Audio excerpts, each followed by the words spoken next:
Që po shihni përkasin pazarit të Fjersheganit, i cili zhvillohet çdo të enjte në aksin kryesor rrugor Lushnjë-Berat në fshatin Fjershegan, njësia administrative Fjershegan, bashkia Lushnjë.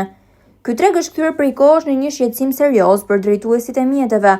Aksi rrugor bëhet i rrezikshëm çdo të enjte pasi tregtar dhe qytetar mblidhen në numër të madh duke bllokuar qarkullimin. Situata rëndohet edhe më tej nga parkimi i mjeteve në të dy anët e rrugës, duke e kthyer këtë segment në një burim të vazhdueshëm aksidentesh. Edhe pse kamera e televizionit Apollon ka trajtuar shpesh këtë problematik dhe pavarësisht ndërhyrjeve të herpashershme të policisë bashkiake, situata mbetet e pandryshuar dhe shqetësuese. Drejtuesit e mjeteve duhet të tregojnë kujdes të shtuar gjatë kalimit në këtë aks, pasi jo vetëm tregtarët kanë zaptuar hapësirat anësore, por edhe qytetarët lëvizin mes automjeteve duke kaluar nga një anë e rrugës në tjetrën. Ndërkohë, autoritetet ligjzbatuese duhet të marrin masa konkrete për zbatimin e ligjit ndaj shkelcëve, me qëllim garantimin e sigurisë në këtë aks të rëndësishëm rrugor.